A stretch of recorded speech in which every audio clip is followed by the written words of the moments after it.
मालवा तहसील कार्यालय में क्रांतिकारी किसान मजदूर संगठन ने मुख्यमंत्री के नाम ज्ञापन नायब नाजिर बिशन सिंह रघुवंशी को सौंपा, जिसमें किसानों की समस्याओं से जुड़ी कई मांगे की गई हैं।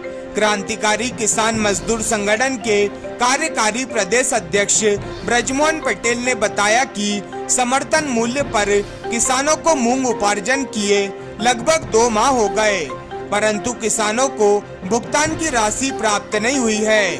किसानों को खाद के लिए 2 दिनों तक लाइन में लगना पड़ रहा है। यदि 2 POS मशीन बुलवाकर 2 काउंटर और चालू कर दिए जाए तो समस्या का समाधान हो सकता है। यदि समस्याओं का समाधान नहीं किया गया तो आंदोलन किया जाएगा।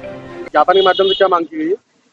ज्ञापन के माध्यम से जैसे अभी आपको भी सभी को मालूम है कि मूंग की खरीदी की गई सरकार द्वारा, अभी जायद की फसल मूंग की खरीदी, लेकिन 2 महीने से भी ऊपर बीत गए, लेकिन किसानों के खाते में भी राशि लंबित है, उसका शीघ्र भुगतान किया जाए।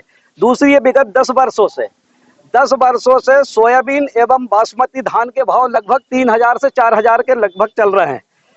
थोड़ा बहुत उतार चढ़ाव होते हैं, लेकिन लागत उसकी 4 से 5 गुना बढ़ गई है। इसलिए सोयाबीन 6000 रुपये कुंटल और बासमती धान 7000 रुपये कुंटल के भाव से खरीदी जावे।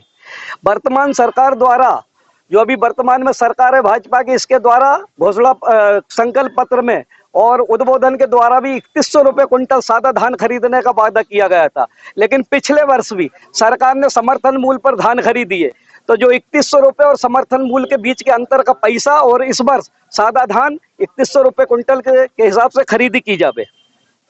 मक्का के भाव बढ़ा दिए, MSP बढ़ा दी जाती है, लेकिन मक्का मंडी में कम भाव बिकती है, इसलिए मक्का का रजिस्ट्रेशन कराकर मक्का समर्थन मूल्य पर सरकारी खरीदी की जावे। यूरिया DAP की कमी 12 महीने यहाँ पे रहती है। यहाँ पे बानापुरा रेक पॉइंट था, लेकिन वो रेक पॉइंट किन कारणों से हटा दिया गया है।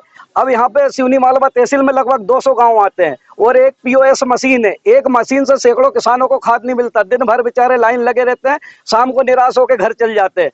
हमारा सरकार से कहना है कि 2 PSO मशीन और अतिरिक्त बुलवाकर 2 काउंटर खुलवाकर किसानों को खाद दिया जाए, ताकि सुलभता के साथ मिल सके।